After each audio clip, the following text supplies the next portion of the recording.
వసుదేవసుతం దేవం కంసచాణూరమర్దనం దేవకీ పరమానందం కృష్ణం వందే జగద్గురుం.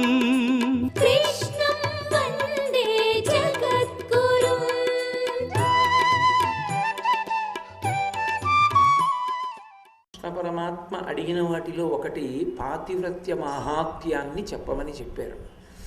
ఆ పాతివ్రత్య మాహాత్యం ఏమిటో ధర్మరాజా నీకు చెప్తాను విను అని ప్రారంభం చేస్తున్నారు. ఒకానొకప్పుడు ఆ పల్లెటూరులో కౌశికుడు అని ఒక బ్రాహ్మణుడు. ఆయన బ్రహ్మచారి. అప్పటికి ఆయనకి ఇంకా గృహస్థాశ్రమ ధర్మాన్ని స్వీకరించిన వాడు కాదు. ఆయన అన్నిటినీ విడిచిపెట్టాడు అని చెప్పవలసి ఉంటుంది. ఎందుకంటే బ్రహ్మచారి ధర్మం ఏమిటి అంటే అటు తల్లిదండ్రులకు ఇటు గురువుకి వశవర్తి అయి ఉండాలి. కానీ ఆయన పల్లెటూరులో ఎక్కడో దూరంగా ఒక పెద్ద చెట్టు ఒకటి చూసుకొని ఆ చెట్టు కింద కూర్చొని జపం చేసుకుంటూ తపస్సు చేసుకుంటూ కాలం గడుపుతున్నాడు. ఎందుకు అలా కాలం గడపడం అంటే ఆయన మనసులో ఒక ఉద్దేశ్యం, ఇదంతా మాయతో కూడుకున్నటువంటిది. కాబట్టి ఈ ప్రపంచంతో గట్టిగా సంగం పొందడం కన్నా నేను భగవంతుని పట్ల ఆభిముఖ్యాన్ని పెంచుకోవడం మంచిది అని ఆయన అనుకున్నాడు. అనుకుని ఆయన వివాహము చేసుకున్నట్లుగా భారతంలో కనపడదు. తల్లిదండ్రుల దగ్గర ఉండి తల్లిదండ్రుల సేవ చేసినట్లు కనపడకపోవడం సుస్పష్టంగా ఉంటుంది. తర్వాత వచ్చేటటువంటి విషయాన్ని పరిశీలనం చేసినప్పుడు ఆయన ఏ కర్తవ్య నిర్వహణ లేకుండా కేవలం భగవంతుని పట్ల ఆభిముఖ్యము అన్న పేరుతోటి ఒక చెట్టు కింద కూర్చుని తపస్సు చేస్తున్నాడు. ఆ తపస్సు చేసుకుంటున్న రోజుల్లో ఒక విశేషం జరిగింది. ఆయన జపం చేసుకుంటూ ఉండగా ఆ చెట్టు మీద ఒక కొంగ వాలింది. ఆ కొంగ రెట్ట వేసింది. ఆ రెట్ట వచ్చి ఈ ముని మీద పడింది. ఈయనకి విశేషమైన ఆగ్రహం కలిగింది ఆ రెట్టను చూసి. ఎవరు ఈ రెట్ట వేసిన వాళ్ళు అని పైకి చూశాడు. ఆయన తీక్షణ దృక్కులతో చూసినటువంటి కారణం చేత చెట్టు మీద ఉన్నటువంటి కొంగ వెంటనే కాలిపోయి బూడిదగా కింద పడిపోయింది. పడిపోవడం వరకు బాగానే ఉందంటే ఆయన చేసినటువంటి జపం, ఆయన చేసినటువంటి తపస్సు ఆయనకి కొన్ని సిద్ధులను అనుగ్రహించింది. ఆయనకి తెలియకుండానే ఆయన ఆగ్రహానికి అంత శక్తి వచ్చింది. ఆయన కోపిస్తే ఆయన కంటి చూపు చాలు అవతల వాళ్ళని దగ్ధం చేయడానికి. అటువంటి స్థితిని పొందాడు. కానీ ఒక్క విషయం మీరు జాగ్రత్తగా పరిశీలించండి. ఆ కోపం ఎవరి మీద తెచ్చుకోవాలి, ఎప్పుడు తెచ్చుకోవాలి, ఆ కోపాన్ని తెచ్చుకోవడం వ్యవస్థని చక్కబెట్టడానికి ఒక సాధనంగా వాడాలి అన్న విషయంలో ఆయన యామరపాటు చెందాడు. కోపం తెచ్చుకోవద్దు అని చెప్పకూడదు. ఎప్పుడు కోపానికి వశుడవు కావద్దు అని చెప్పాలి. కోపానికి వశుడు కావడం వేరు, కోపం తెచ్చిపెట్టుకోవడం వేరు. కోపం తెచ్చిపెట్టుకోవాలి, తప్పకుండా తెచ్చిపెట్టుకోవాలి. ఎందుకో తెలుసా? వ్యవస్థని నియంత్రించడానికి సాధనాలలో అదొకటి. కోపం నటించాలంతే. కోపానికి వశుడవడానికి, కోపాన్ని తెచ్చిపెట్టుకోవడానికి తేడా ఏమిటంటే కోపాన్ని తెచ్చిపెట్టుకున్నవాడు కోపాన్ని వెంటనే వదిలిపెట్టగలడు, మళ్ళీ వెంటనే తన సహజ స్థితిలోకి వచ్చేయగలడు. ఎందుకంటే అది అంటించుకున్నది తప్ప ఆయన వశుడైపోలేదు. దానికి వశుడైపోయిన వాడు ఊగిపోతాడు. ఊగిపోతే ఇంకా ఆ తర్వాత ఆయన సహజ స్థితిలోకి రాలేడు. ఇక అది దీర్ఘకాలిక క్రోధంగా పరిణమించిపోతుంది. ఆయన ఇక సహజ స్థితిలోకి రాలేడు, సహజంగా ఆయన మాట్లాడలేడు. ఇంకా అలా ఉండకూడదు. ఆ క్రోధానికి వశుడు కాకూడదు, క్రోధమునకు వశుడు కాకూడదు. కానీ కోపం తెచ్చుకోకుండా మాత్రం ఉండకూడదు. కోపాన్ని మనం తెచ్చుకోవాలి, కోపం తాను వచ్చి మనని వశం చేసుకోకూడదు. మీరు ఆ తేడా పట్టుకున్నారని నేను అనుకుంటున్నాను. ఇంట్లో తండ్రి ఉన్నాడు అనుకోండి, కోపం చెడ్డదని రోజు ఉపన్యాసంలో చెప్తున్నారు, నేను ఎవ్వరినీ కోపడను అని పిల్లల్ని కూడా ఏమీ అనకుండా వాళ్ళని బ్రతిమాలుతూ కూర్చున్నాడు అనుకోండి, అప్పుడు ఆ పిల్లలు లొంగరు. ఎక్కడ కోపం అవసరమో అక్కడ కోపమునకు తాను వశుడు కాకూడదు, కోపాన్ని తెచ్చిపెట్టుకోవాలి, నటించాలి. చాలా కోపం వచ్చేసిన వాడిలా కనపడాలి. అలా కనపడితే ఏమవుతుందంటే ఒక్కొక్కసారి మీరు గంట సేపు మాట్లాడవలసింది కోపాన్ని నటిస్తే 2 నిమిషాల్లో వ్యవస్థ చక్కబడిపోతుంది.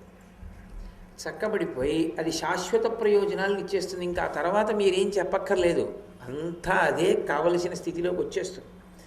అందుకని కోపాన్ని నటిస్తూ ఉండాలి అప్పుడప్పుడు తప్ప కోపాన్ని అసలు నటించనండి అనకూడదు. నటించడం అంటే తన చేతిలో ఉంది అని గుర్తు, తను వదిలిపెట్టేయగలడు. కోపం మనని వశం చేసుకుంది అంటే తను వదిలిపెట్టలేడు, మళ్ళీ అదే వదిలిపెట్టాలి, అప్పుడు పశువు అయిపోతాడు. అది ప్రమాదకరం. అందుకే కోపం తెచ్చిపెట్టుకోవడానికి, కోపానికి తాను వశుడై ఉన్నాడా అన్నదానికి మధ్యలో ఉన్న సన్నని భేదాన్ని అర్థం చేసుకుని నిలబడగలిగినటువంటి అధ్యవసాయంతో కూడిన బుద్ధిని పొందగలిగి ఉండాలి. అది సాధన చేత మాత్రమే వస్తుంది. ఇంద్రియాలు మనసు విషయంలో తాత్కాలిక గెలుపు పెద్ద ప్రమాదమునకు సంకేతం. అదే ఇంద్రియాలు మనసు విషయంలో శాశ్వతమైనటువంటి పరిష్కారం క్రమంగా వచ్చేటటువంటి పరిశీలనం జవాబు. అంటే నేను అన్నమాట మీరు సరిగా పట్టుకున్నారో లేదో, నేను మీకు ఒక ఉదాహరణ చూపిస్తాను. తాత్కాలిక పరిష్కారము అంటే ఎవరో ఒక ఆయన ఎక్కడో నిలబడి మాట్లాడుతుంటే గభాలన పక్కనున్న పొదలోంచి నల్లత్రాసు వచ్చేసింది. ఆయన బాబోయ్ పాము అని చెప్పి ఒక్క గెంతుకు ఎత్తాడు. ఆ గెంతడంలో ఏమైందంటే పడగ ఎత్తుదాం అనుకుంటున్న పాము మీద ఆయన కాలు పడింది. ఇప్పుడు ఆ పడగని కాలు తొక్కింది, పాము కొట్టుకుంటోంది. ఇప్పుడు పాము ప్రమాదంలో ఉందా, ఇతను ప్రమాదంలో ఉన్నాడా? పాము ప్రమాదంలో ఉంది, ఇతని కాలు కింద తొక్కబడి ఉంది. ఇతను పర్వాలేదు, అప్పటికేం ఇబ్బంది లేదు. కానీ మీరు ఒక్కటి ఆలోచించండి, ఎవ్వరూ లేరు, అతను ఒక్కడే ఉన్నాడు, కాలు కింద పాము ఉంది. అతను అలా ఉంచగలడా? దాన్ని ఉంచలేడు. ఎంతసేపు ఉంచుతాడు? పడగంటే కాలు కింద ఉంది, కానీ అది మిగిలిన శరీరాన్ని కదిపి కాళ్ళని చుట్టడం మొదలెడుతుంది. ఎలా బయటికి వద్దామా అని కదులుతూ ఉంటుంది, వీడికి చెమట పడుతూ ఉంటుంది. ఎక్కడో అక్కడ ఏం ఆలోచిస్తాడంటే కర్రో కంపో చేతికి దగ్గరలో లేదు, దీన్ని ఇలా తొక్కిపెట్టి ఉంచలేను, అందుకని ఒక్క దూకి పారిపోదామని చూస్తాడు. దానికి అదే తెలుసు, వీడి దూకుతాడు ఖచ్చితంగా. వీడి దూకు దాని కాటు ఓసారి జరుగుతాయి. తాత్కాలికంగా పావుని తొక్కిపెట్టడం శాశ్వతమైన ప్రమాదానికి ఎంత గుర్తో. దానికి పగ పెరిగిపోతుంటుంది, తీస్తాడు కాలం చూస్తూ ఉంటుంది. తాత్కాలికంగా ఇంద్రియాల్ని కానీ మనసుని కానీ తొక్కి పెడితే పావులు ఇచ్చినట్టే లేస్తాయి అవి. ఇవి నా మాటలు కావు, నేను ఉపయోగించే మాటలు ఏవీ నా సొంతం కావు, అన్నీ ఋషి ప్రోక్తములే. ఇవి కూడా రామాయణంలో వాల్మీకి మహర్షి మాటలు. రావణుడు మరణించినప్పుడు మండోదరి అంటుంది ఈ మాట. ఎందుచేత అంటే ఇంద్రియాల్ని కానీ మనసుని కానీ తాత్కాలికంగా తొక్కారనుకోండి, కోపానికి నేను వశుణ్ణి కాను అని ఏదో ఒక సందర్భం, 2 సందర్భం, 3 సందర్భాల్లో మీరు తొక్కిపెట్టారనుకోండి, అది కాలు తీసినప్పుడు కాటేస్తుంది. ఎప్పుడో ఇప్పుడు దానికి దొరుకుతారు, అప్పుడు ఇక మళ్ళీ అలా ఇలా ఉంటుంది. అందుకే పరిశీలనం అన్నది అవసరం. ఇక్కడ పొదుంది, చీకటి పడుతోంది, పుట్టుంది, కాబట్టి ఇక్కడ వద్దు, మనం కాస్త దూరంగా వెళ్ళి ఎక్కడైనా మాట్లాడుకుందాం అన్నవాడికి అసలు ఆ ప్రమాదమే లేదు. పరిశీలనం అనేటటువంటిది చాలా జాగ్రత్తగా ఉండాలి. అది గతంలో ఎన్ని మాటలు వచ్చింది, నేను ఎలా మాట్లాడాను, ఎంత ప్రమాదాలు వచ్చాయి, కాబట్టి నేను ఎంత జాగ్రత్తగా ఉండాలి. కాబట్టి కోపం వస్తూనే ఇది కూడా జ్ఞాపకానికి వస్తుంది, అప్పుడు వశంలో ఉంటుంది. అందుకని పరిశీలనమన్నది దేనివల్ల వస్తుంది అంటే సరి అయిన ప్రబోధం వింటేనే వస్తుంది. సరి అయిన ప్రబోధం ఎక్కడి నుంచి వస్తుంది? ఆ పరిణతి కలిగినటువంటి గురువు దొరకాలి. ఆ సరి అయిన గురువు దొరికి ఆ గురువు చెప్పాడనుకోండి, దాంట్లో ఉండే మర్మాన్ని మనసుకు ఎక్కుతుంది. ఓ, దీన్ని ఇలా పరిశీలించవలసి ఉంటుంది మనము అని. ఎందుచేత అంటే దీనికి ఉన్న పెద్ద ప్రమాదం ఏమిటంటే బయట నుంచి లోపలికి వచ్చి పాడు చేస్తే మీరు పట్టుకోగలరు. అరే వాడు వస్తున్నాడు రోయ్ మనని పాడి చేస్తాడని. లోపల నుంచి అవకాశం చూసుకుని పైకి వచ్చేవాడిని మీరు ఎలా పట్టుకుంటారు? వాడు ఎక్కడో లేడు, ఇక్కడే ఉన్నాడు. ఇక్కడున్నవాడే అవకాశం కోసం చూస్తుంటాడు, ఇది ఎప్పుడు అదుపు తప్పుతాడని చూస్తుంటాడు. భావన కొంచెం అదుపు తప్పే అవకాశం దొరికిందనుకోండి, అగ్నిహోత్రాన్ని సంరక్షించే భార్యలా అందులోకి ఊకపోస్తుంటాడు, పోసి రెచ్చగొడతాడు. ఇంకా అది ఏం చేస్తుందంటే అది చల్లారనివ్వదు, దానికి ఉన్న లక్షణం. అప్పుడు రజోగుణ తమోగుణ ప్రకోపం చాలా ఎక్కువగా ఉందని గుర్తు. అందుకే ఋషి అంటారు దాన్ని యథోరగస్త్వజం జీర్ణాం సవై పురుషముచ్యతే. పాముకి కుబుసం, పాము శరీరంలో అంతర్భాగం. కుబుసం పట్టిందనుకోండి పాముకి కళ్ళు సరిగ్గా కనపడవు, పల్చగా ఉండి తెరపట్టినట్టుండి చాలా విసుగ్గా చికాగ్గా ఉంటుంది. అందుకే కుబుసం పట్టిన పాము ప్రమాదకరం. కానీ నా ఒంటికే పట్టింది కదా కుబుసం అని పాము ఊరుకోదు. గరుకైన వాటి మీద పాకి పాకి కుబుసాన్ని వదిలేస్తుంది. పాము కుబుసాన్ని వదిలినట్టే తనలోంచే వచ్చిన కోపాన్ని తానే విడిచిపెట్టినవాడు పురుషముచ్యతే, వాడు మనుష్యుడంటే. పురుషుడంటే మగాడని కాదు దానికి అర్థం, మనుష్యుడు అని. అందుకే పురుషార్థము. ఏ ఊక వేస్తే అగ్ని రగులుతుందో తద్వ్యతిరేక పదార్థాన్ని నువ్వు వెయ్యాలి. అగ్నిలో నెయ్యి వేస్తే నీళ్ళలా ఉంటుంది, రగులుతుంది. నీళ్లు పోస్తే ఆరిపోతుంది. కోపం ఎక్కడొచ్చిందో అక్కడ ప్రేమని స్మరించాలి. అరే వాళ్ళతో మన అనుబంధం ఎటువంటిది, ఇటువంటి మనుషులు మనకి ఎంత ఉపకారం చేశారు, ఎంత ప్రేమగా మాట్లాడతారు వాళ్ళు. వాళ్ళు చాలా మంచివాళ్ళు. లోకంలో వాళ్ళని ఎక్కువ చెడ్డగా దెబ్బలాడే వాళ్ళు ఎవరు లేరు. చాలా పేరు తెచ్చుకున్న వాళ్ళు. ఏదో ఎక్కడో పొరపాటు జరిగి ఉండొచ్చు, అంత మాత్రం చేత కోపం తెచ్చుకోవాల్సిన అవసరం ఏం లేదు. విడిచిపెట్టేద్దాం, ఈశ్వరుడు ఉన్నాడు, ఆయన చూస్తాడు. కాబట్టి మనం చక్కగా ప్రేమగా ఉందాం మళ్ళీ అని మీరు నీరు పోస్తే ఆగుతుంది, అది ఆరిపోతుంది, వెనక్కి వెళ్ళిపోతుంది. ప్రేమతో మీరు స్మరిస్తే కోపం తగ్గుతుంది. కోపం యొక్క లక్షణం ఏమిటంటే అది ఓకే వేయమంటుంది.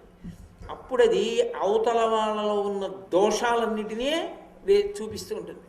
ఒక్కనాటికి మంచి గుణాన్ని చూపించేటప్పుడు, చూపించకపోతే రగులుకుంటుంది. ఆ రగులుకున్న కొద్దీ అవతలవాడి సంగతి అలా వదిలేయండి, యువతలవాడే పాడైపోతాడు. కోపానికి లక్షణం అది. ఎందుచేత అంటే నాకు మీ మీద కోపం వచ్చింది అనుకోండి, నేను మిమ్మల్ని విపరీతంగా తిట్టి వెళ్ళిపోయాను.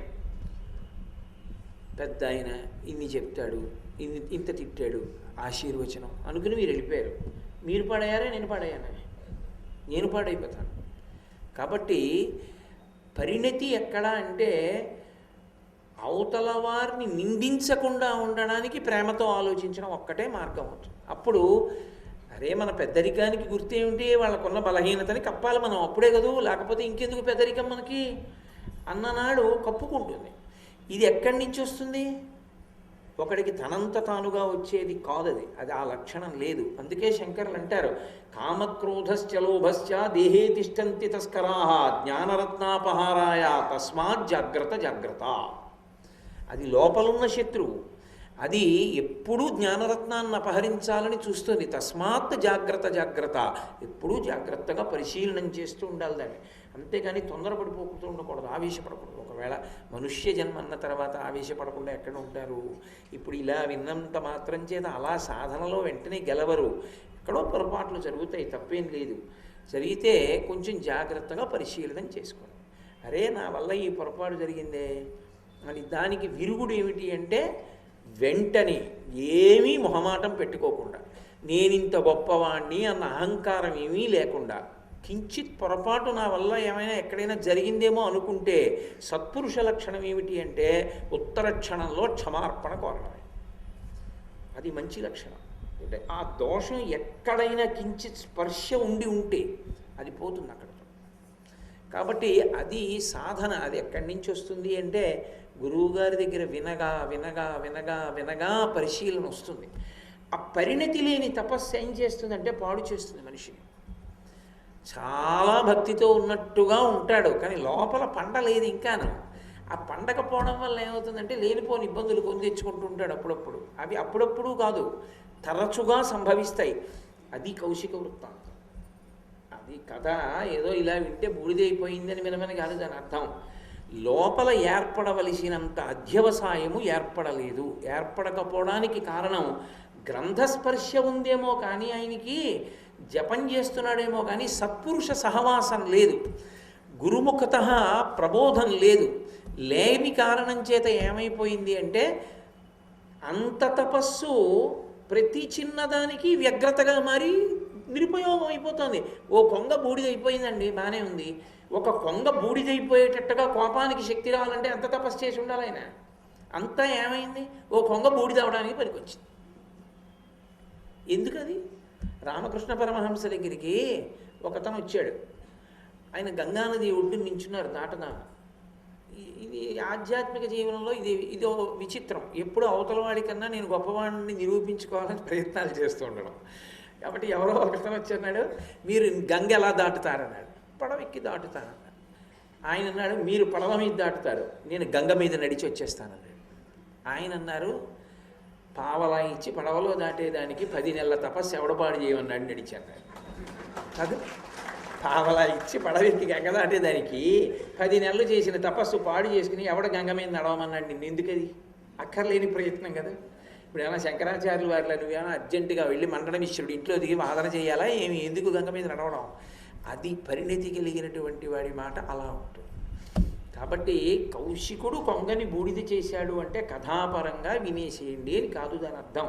అది అంత తక్కువ స్థాయిలో విషయం అయితే మార్కండేయుడు అంతటి వాడు ధర్మరాజు గారికి చెప్పడం ఎందుకు? కృష్ణ భగవానుడు కూర్చుని దాన్ని ఇంత జాగ్రత్తగా చెంపన చెయ్యి పెట్టుకుని వినడం ఎందుకు? దాని ఆంతరమును పరిశీలనం చెయ్యండి అని గుర్తు. కాబట్టి ఆ కొంగ బూడిదై కింద పడిపోయింది. అప్పుడు కలత చెందాడు.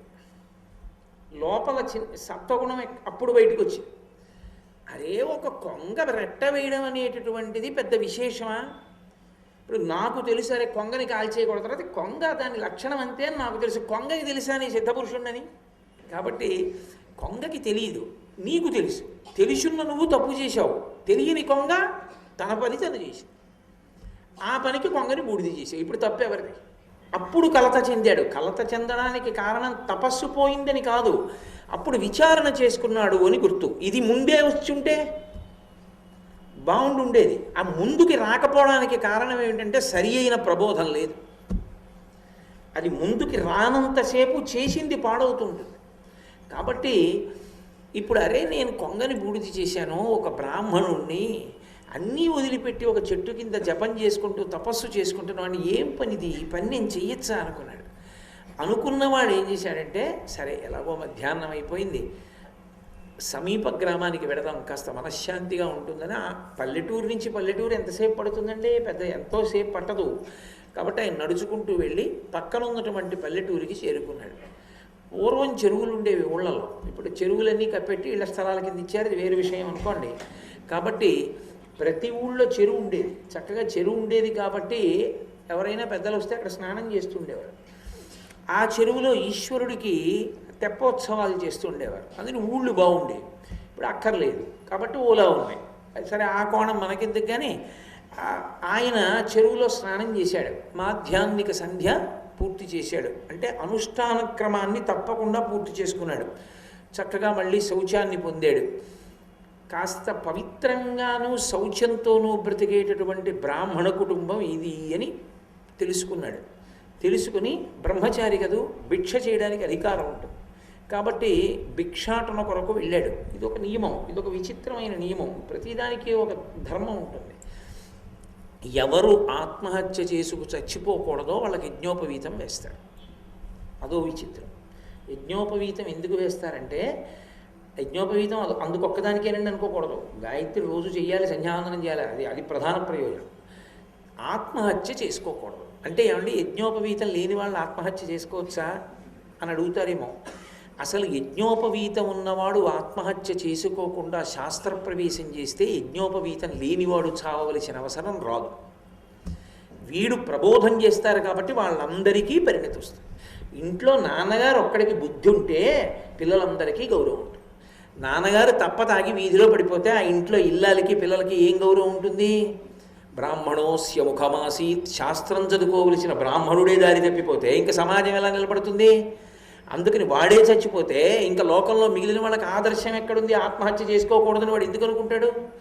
అందుకని ముందు వీడు మహాపాతకాలు చేయకుండా ఉండాలి. అందుకని ఆత్మహత్య చేసుకోకూడదు. ఎంత కష్టం వచ్చినా భిక్ష చెయ్యొచ్చు.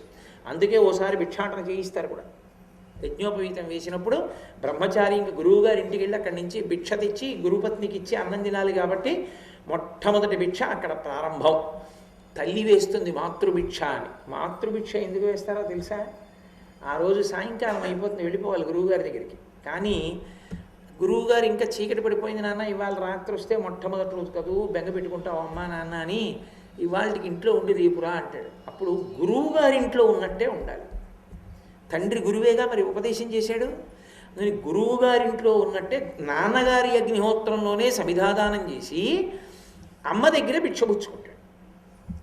4 ఇళ్ళకెళ్ళి భిక్ష తినే బదులు అమ్మ కొడుకు అన్నం పెట్టినట్టు కాకుండా భిక్షగా అన్నం పెడుతుంది. మాతృభిక్ష జ్ఞానమునకు ప్రధానం అక్కడ వచ్చింది ఉపనయన కర్మలో. కాబట్టి ఈయన బ్రహ్మచారి కనుక భిక్ష స్వీకరించాలి. ఎంత కష్టం వచ్చి చచ్చిపోకూడదు. బ్రహ్మచారికి భిక్ష సహజం. ఆయన భిక్ష చేసే తీసుకోవాలి, బ్రహ్మచారి సన్యాసి ఇద్దరు. కాబట్టి ఆయన ఆహారమునకు మళ్ళీ దోషం ఉండకూడదు. ఆహారమునకు దోషం ఉందనుకోండి అదో ప్రమాదాన్ని తీసుకొస్తుంది. అందులో 6వ వంతు మనసుగా మారుతుంది. మనసు ఎక్కడి నుంచో రాదు, అన్నంలోంచే వస్తుంది. అన్నంలో 6వ వంతు మనసు. అన్నం తినేటప్పుడు ఎంత శౌచంతో ఎటువంటి భావనతో తింటాడో అంత మంచి మనసు ఏర్పడుతుంది.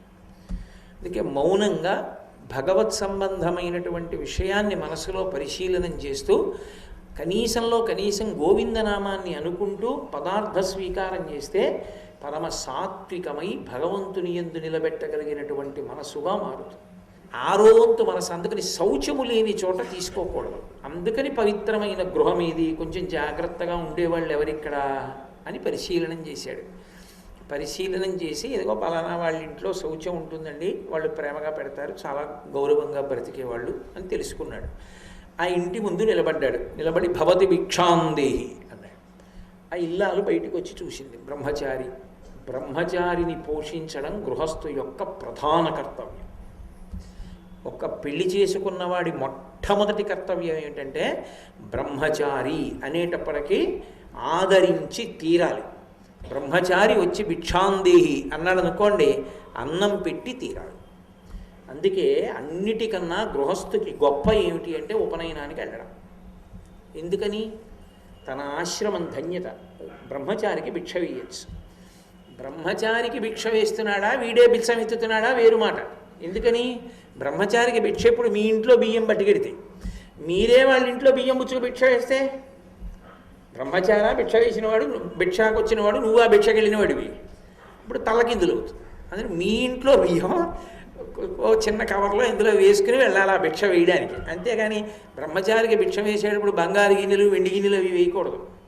బ్రహ్మచారికి ఏది పనికి వస్తుందో ఒక్కటే వేయాలి. గొడుగో జన్నిదమో కమండలయో నాకున్ ముంజియో దండమో వడుగీనెక్కడ కరుల్ వామాక్షుల శ్వంబులెక్కడ నిత్యోచిత కర్మమెక్కడ మదాకాంక్షితంబైన 3 అడుగుల మేరయ త్రోబకిచ్చటది బ్రహ్మాండంబు నాపాలికిన్ అనిపిస్తారు పోతన గారు వామనమూర్తి ఘట్టంలో.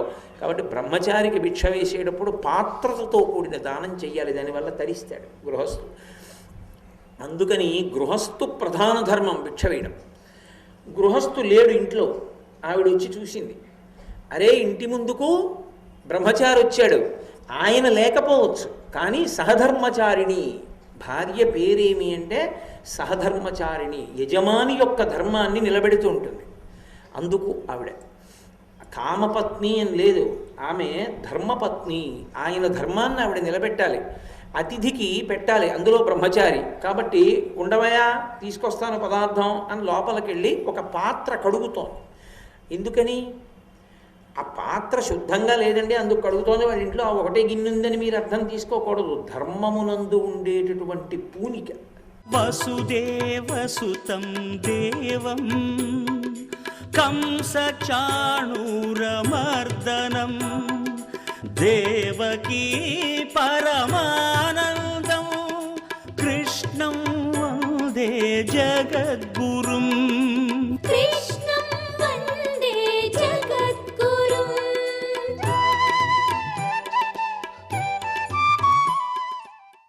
Oh